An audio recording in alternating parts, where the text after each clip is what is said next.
본 강의는 무료로 제공됨에 따라 유튜브 한강 아카데미 구독과 좋아요를 부탁드립니다.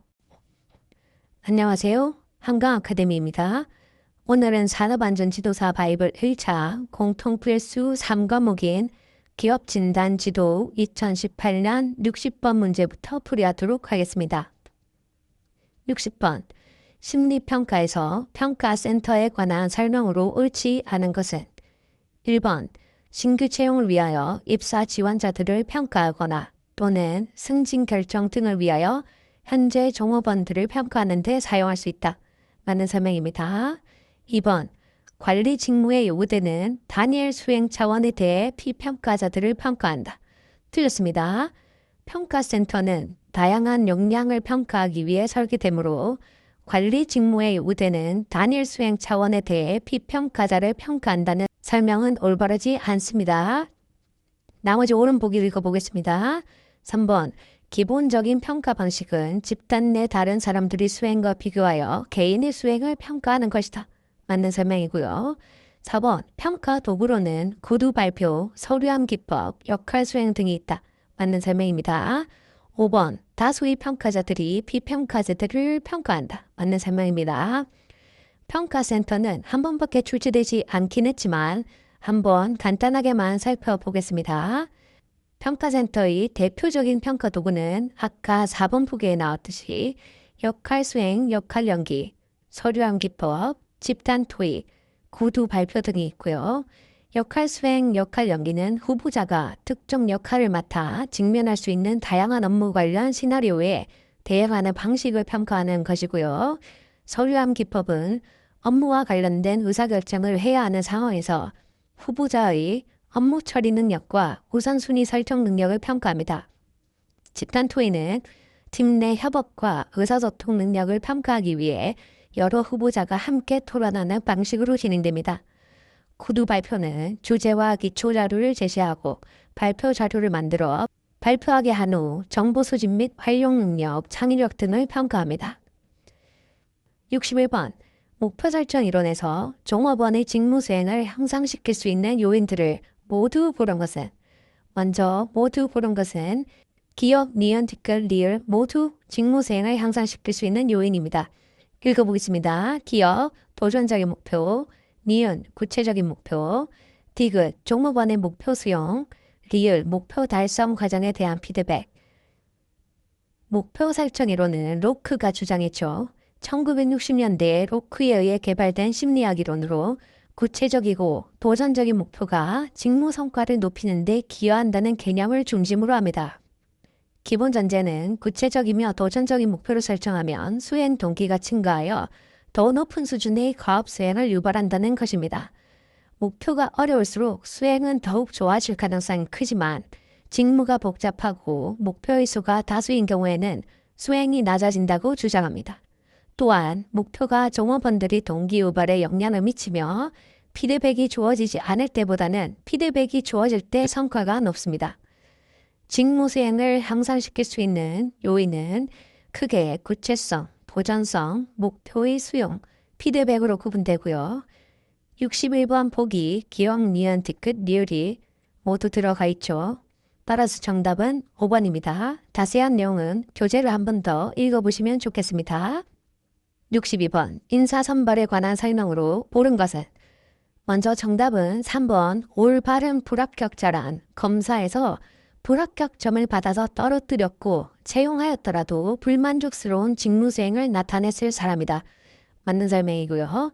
합격자와 불합격자 유형은 2015년, 2018년 이렇게 두 번 출제되었고요. 한번 읽어보시면 다음에 출제될 때도 쉽게 정답을 찾아낼 수 있겠습니다. 간단히 살펴보겠습니다. 올바른 합격자. 검사에서 합격점을 받아서 채용되었고 채용된 후에도 만족스러운 직무 수행을 나타내는 사람을 말합니다. 잘못된 합격자는 검사에서 합격점을 받아서 채용되었지만 채용된 후에는 불만족스러운 직무 수행을 나타내는 사람입니다. 올바른 불합격자는 아까 보기 3번이었죠. 검사에서 불합격점을 받아서 떨어뜨렸고 채용하였더라도 불만족스러운 직무 수행을 나타냈을 사람입니다. 잘못된 불합격자는 검사에서 불합격점을 받아서 떨어뜨렸지만 채용하였다면 만족스러운 직무 수행을 나타냈을 사람입니다. 63번 심리평가에서 타당도와 신뢰도에 관한 설명으로 옳지 않은 것은 1번 구성 타당도는 검사 문항들이 검사 용도에 적절한지에 대하여 검사를 받는 사람들이 느끼는 정도다. 아니죠. 구성 타당도는 검사가 이론적 개념이나 구성을 정확하게 측정하는지에 대한 정도를 나타내며 검사를 받는 사람들이 느끼는 정도가 아닌 연구 등을 통해 입증되어야 합니다. 따라서 옳지 않은 것 1번이고요. 나머지 옳은 설명 읽어보겠습니다. 2번 내용 타당도는 검사의 문항들이 측정해야 할 내용들을 충분히 반영한 정도다. 맞는 설명이고요. 검사, 재검사 신뢰도는 검사를 반복해서 실시했을 때 얻어지는 검사 점수의 안정성을 나타내는 정도다. 맞는 설명이고요. 4번 평가자 간 신뢰도는 2명 이상의 평가자들로부터 평가가 일치하는 정도를 말하죠. 5번 내적 일치 신뢰도는 검사 내 문항들 간의 동질성을 나타내는 정도입니다. 타당도와 신뢰도는 4번에서 5번 정도 출제되었고요. 먼저 신뢰도를 크게 분류하면 검사, 재검사 신뢰도, 내적 일치 신뢰도, 동형 신뢰도, 반분 신뢰도, 평가자 간 신뢰도로 구분됩니다. 검사, 재검사 신뢰도 보기 3번에 있었죠. 내적 일치 신뢰도 보기 5번에 있었습니다. 동형 신뢰도 한번 읽어보겠습니다. 하나의 검사 문항들을 2가지 버전으로 만들어 검사 결과가 유사한지 확인하는 것입니다. 반분 신뢰도 검사 내 문항들을 둘로 나누어 두 검사 결과가 유사한지를 확인하는 방법입니다. 평가자 간 신뢰도 보기 4번에 있었죠. 타당도는 크게 내적 타당도, 안면 타당도, 내용 타당도, 구성 타당도, 중거 타당도로 구분되고요. 구성 타당도는 크게 또 수렴 타당도, 확산 타당도, 이해 타당도로 구분됩니다. 중거 타당도는 동시 타당도와 예측 타당도로 구분됩니다. 먼저 내적 타당도는 종속 변인의 변화가 독립 변인의 영향에 의한 것인지를 신뢰할 수 있는 정도를 말하고요. 안면 타당도란 검사 문항들이 외관상 특정 검사의 문항으로 적절하게 보이는 정도를 말합니다. 내용 타당도는 보기 2번에 있었죠. 구성 타당도는 보기 1번에 있었습니다. 나머지 수렴 타당도, 확산 타당도, 이해 타당도, 중거 타당도, 동시 타당도, 예측 타당도에 대해서는 교재를 한번 살펴보시면 좋겠습니다. 64번 인사평가 시기가 되자 홍길동 부장은 매우 우수한 성과를 보인 이순신 사원을 평가하고 다음 차례로 이몽룡 사원을 평가하였다. 이때 이몽룡 사원은 평균적인 성과를 보였음에도 불구하고 평균 이하의 평가를 받았다. 홍길동 부장의 평가에서 발생한 오류는 해당 오류는 대비 오류에 해당합니다. 매우 우수한 성과를 보인 이순신 사원 때문에 다음 차례인 이몽룡 사원의 평가가 평균 이하를 받게 되었기 때문입니다. 해당 내용을 지각의 오류라고도 하는데요. 현재까지 5번 정도 출제되었습니다.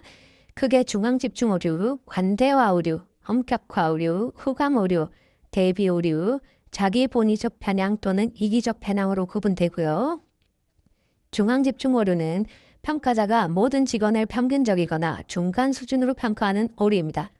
관대화 오류는 평가자가 일부 또는 모든 직원의 수행을 실제보다 더 높게 평가하는 오류입니다.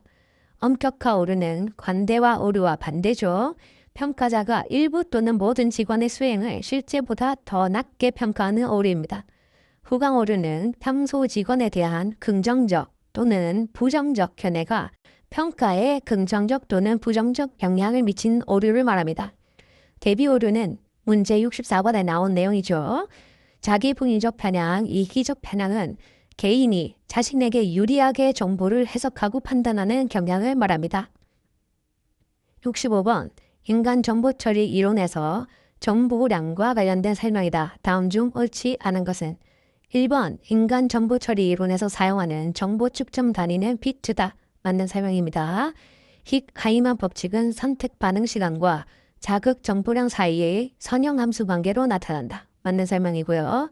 3번 자극 반응 실험에서 인간에게 입력되는 정보량, 자극 정보량과 출력되는 정보량, 반응 정보량은 동일하다고 가정한다. 틀렸죠? 정보 처리 과정에서 발생할 수 있는 오류, 정보의 왜곡, 망각, 주의의 분산 등으로 인해 출력되는 정보량이 입력된 정보량과 항상 동일하지는 않습니다. 4번 정보란 불확실성을 감소시켜주는 지식이나 소식을 의미한다. 맞는 설명이고요. 5번 자극 반응 실험에서 전달된 정보량을 계산하기 위해서는 소음 정보량과 손실 정보량도 고려해야 한다. 맞는 설명이고요. 해당 인간 정보 처리 이론과 관련된 정보량 설명에 대해서는 한 번밖에 기출되지 않았습니다. 66번 하인디의 연쇄성 이론에 관한 설명으로 옳지 않은 것은 1번 연쇄성 이론은 도미노 이론이라고 불리기도 한다. 맞는 설명이고요. 2번 사고를 예방하는 방법은 연쇄적으로 발생하는 사고 원인들 중에서 어떤 원인을 제거하여 연쇄적인 반응을 막는 것이다. 맞는 설명이고요.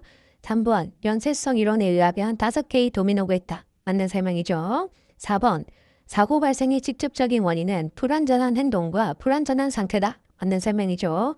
5번 연쇄성 이론에서 첫 번째 도미노는 개인적 결함이다. 아니죠. 첫 번째 도미노는 사회적 환경과 유전적 요소입니다. 하인디의 도미노 이론은 연쇄성 이론이라고도 불리고요. 산업재해 이론 중에 하나죠. 먼저 1단계 사회적 환경과 유전적 요소, 2단계 개인의 결함, 3번 불완전한 행동과 불완전한 상태, 직접적인 원인이죠. 4단계 사고, 5단계 재해 순으로 일어납니다. 하인디의 도미노 이론뿐만 아니라 산업재해 이론에는 버드의 도미노 이론, 아담스의 사고 연쇄 반응 이론, 웨버의 사고 연쇄 반응 이론, 자베타키스의 사고 연쇄 반응 이론, 리전의 스위스 치즈 이론, 하돈의 매트릭스 모델 등 다양한 이론들이 있는데요. 나머지 이론들에 대해서도 교재를 통해 숙지하시면 좋겠습니다. 3번 정도 출제되었습니다. 67번 작업장이 적절한 조명 수준을 결정하려고 한다. 다음 중 옳은 것을 모두 고른 것은 먼저 옳은 것은 기역, 니은, 디귿인데요. 옳은 것 먼저 보겠습니다. 기역, 직접 조명은 간접 조명보다 조도는 높으나 눈부심이 일어나기 쉽다. 맞는 설명이죠. 니은, 정밀 조립 작업을 수행할 경우에는 일반 사무 작업을 할 때보다 권장 조도가 높다. 맞는 설명이죠.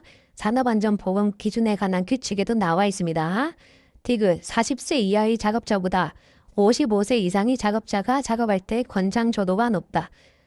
맞습니다. 나이가 많을수록 권장 조도가 높습니다. 나머지 틀린 것 보겠습니다. 리을, 작업 환경에서 조명의 색상은 작업자의 건강이나 생산성과 무관하다. 무관하지 않죠. 조명의 색상은 작업자의 시각적 피로감, 건강, 기분 및 생산성에 영향을 줄 수 있습니다. 미음, 표면 반사율이 높을수록 조도를 높여야 한다. 아니죠. 표면 반사율이 높다면 조도를 낮추는 것이 바람직합니다. 따라서 정답은 2번이 되겠습니다. 68번 소리와 소음에 관한 설명으로 옳은 것은 1번 인간의 가청 주파수 영역은 2만 헤르츠에서 3만 헤르츠이다. 아닙니다. 일반적으로 20Hz에서 2만 Hz입니다. 2번 인간이 지각한 음의 크기는 음의 세기와 항상 정비를 한다.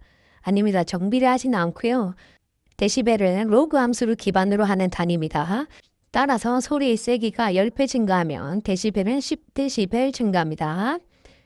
3번 강력한 소음에 노출된 직후에 발생하는 일시적 청력 손실은 휴식을 취하더라도 회복되지 않는다. 아닙니다. 일시적 청력 손실이란 12시간에서 24시간 동안 소음에 노출되지 않는다면 회복될 수 있습니다. 4번 우리나라 소음 노출 기준은 소음 강도 90데시벨에 8시간 노출될 때의 허용 기준선으로 정하고 있다. 맞는 설명이죠. 5번 소음 노출 지수가 100% 이상이어야 소음으로부터 안전한 작업장이다. 아닙니다. 소음 노출 지수는 일정 기간 동안의 소음 노출량을 나타내는 지표고요. 소음 노출 지수가 100%를 초과하면 소음으로부터 안전하지 않은 작업장입니다. 따라서 정답은 4번이 되겠습니다. 오늘 강의는 여기까지 하도록 하겠습니다. 감사합니다. 더 자세한 내용은 네이버에 산업안전지도사 바이블을 검색해 보세요. 감사합니다.